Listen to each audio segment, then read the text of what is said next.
And that music can only mean one thing. The Delaware Valley Journal is on the air, the official podcast of DelawareValleyJournal.com, where we hope you are reading Linda Stein's outstanding reporting on a regular basis. Linda, how are you?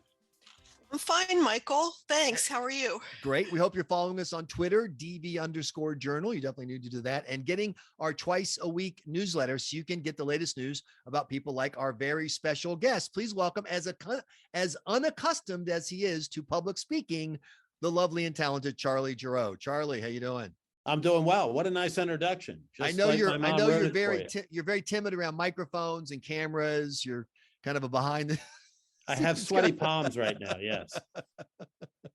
Okay, too much information. So you spent years working with candidates and helping craft conservative policy and helping Republicans run for election. And then you were hit on the head and decided to actually become a candidate? What happened, Charlie? Well, it's an interesting story. I didn't wake up in the middle of the night and say, gee, I think I ought to be governor of Pennsylvania. Not that at all. I got a call from G.T. Thompson, who, as you may know, is the dean of our congressional delegation. And he said, Charlie, I want to talk to you about running for governor. I thought he meant him, but he quickly told me, no, you. So that's how the thing began. He said, look, I am convinced, Charlie, that you are the one candidate that can beat Josh Shapiro.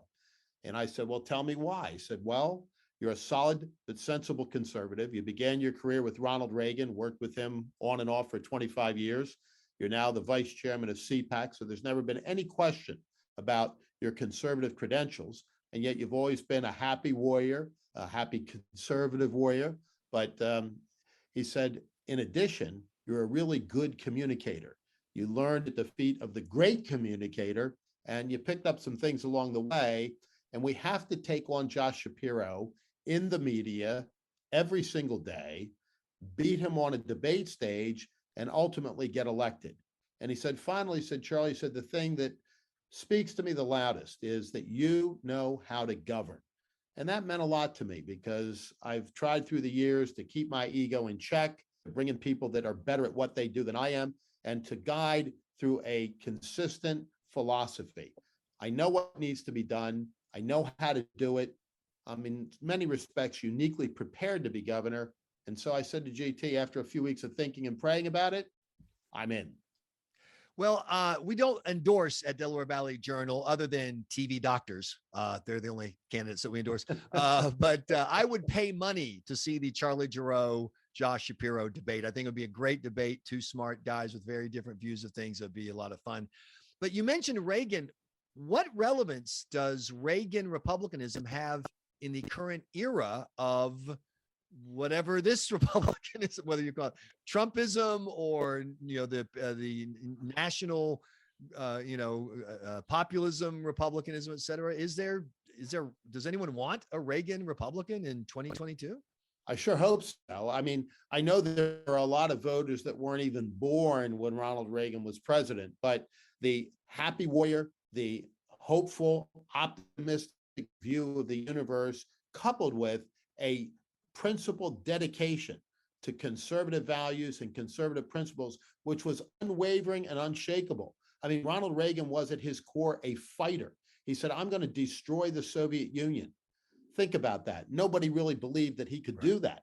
And yet he brought the Soviet Union to its knees, ultimately crippling it and causing it to crumble. So I think there is tremendous opportunity for somebody that adheres to conservative principles, is willing to fight for them, but is willing to do it with a smile on his face and the wind at his back, looking down the road and saying, our best days really are ahead of us. I think the doom and gloom philosophy of some folks is going to be rejected by the voters this year.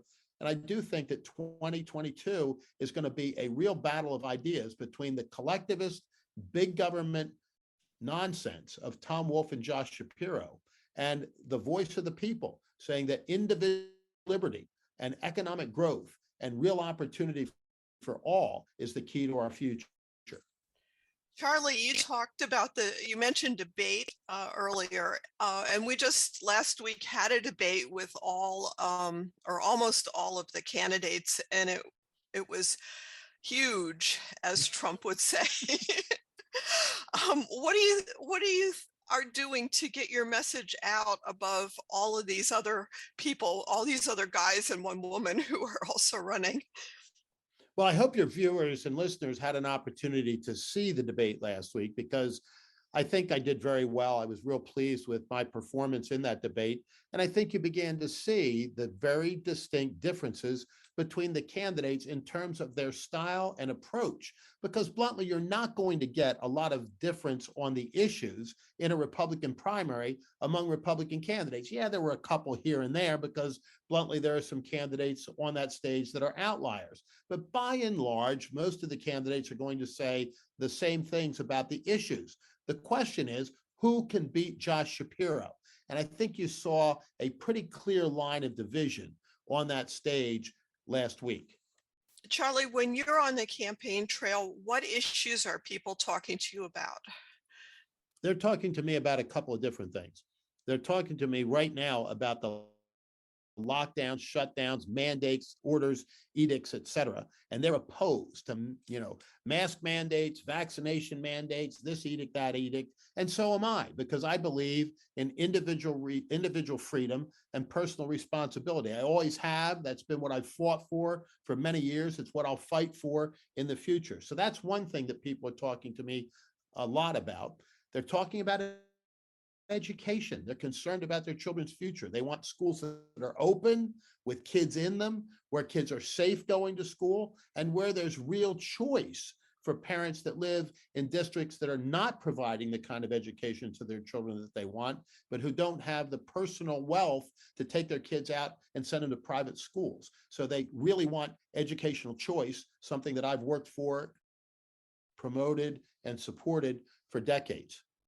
Do you think, Charlie, that the debate the Republicans are having about how elections are conducted and what happened in 2020 and the fight both inside the party and inside the State House in Harrisburg about looking back at it and moving forward is going to be a problem for Republican candidates, particularly when you have the Democrats?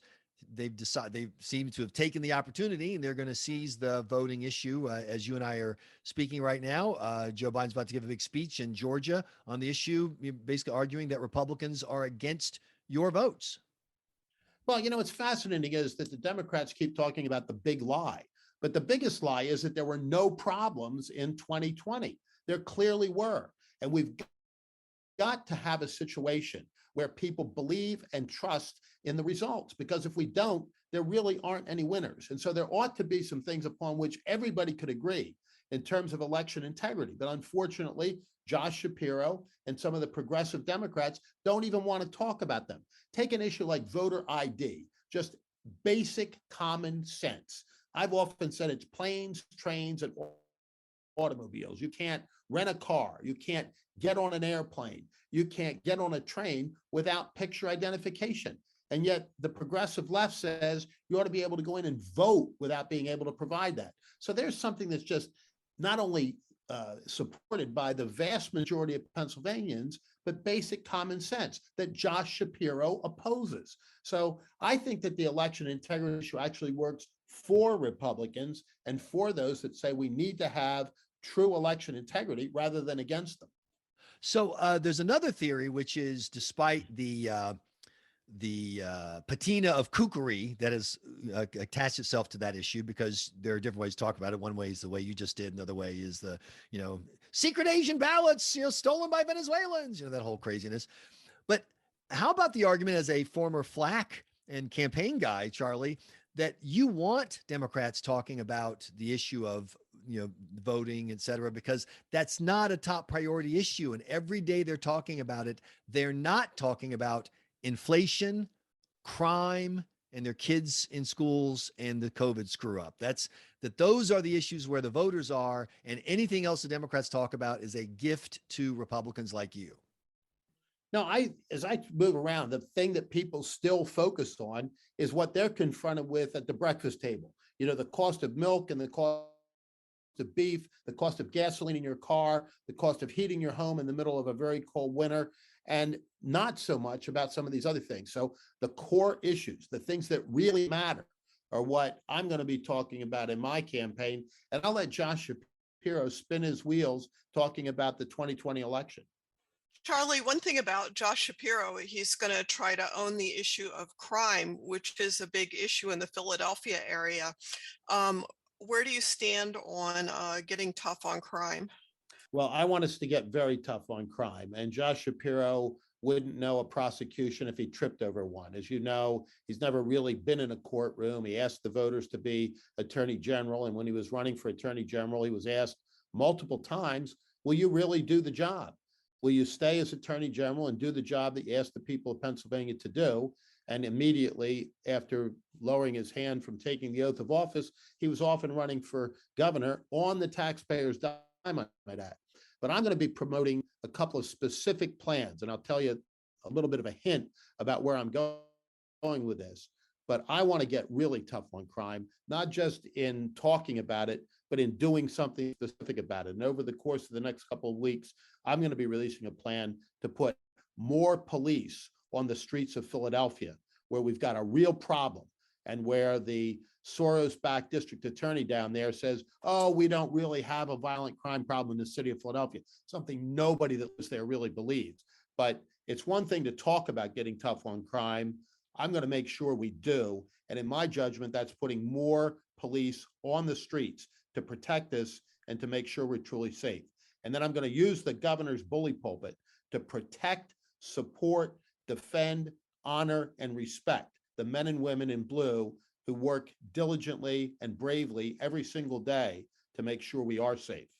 You have a commercial out now saying you're from the heartland, kind of introducing yourself. Are you going to follow that up with any other commercials? And are you going to be on TV? Absolutely. We're putting together some other ads as well as the one that we've been running so far, some telling about my personal story, because as I said the other night, although I've lived in Pennsylvania longer than anybody on that debate stage, I wasn't born here. I was born in a slum in southern Brazil. Yeah, I was going to ask you about that. What is this heartland stuff? When does Sao Paulo become? Is that down the street from St. Louis? I'm not sure. Philly, the suburbs. I grew up in Philly in the suburbs. I'm very proud to now live in central Pennsylvania. But let me just give you the timeline there, as it were, of how it all came to be. I was born, as I say, in a slum in southern Brazil. My birth mother realized that she couldn't take care of me, so she put me up for adoption. I was very, very blessed to be adopted by Christian missionaries who ultimately moved to Pennsylvania.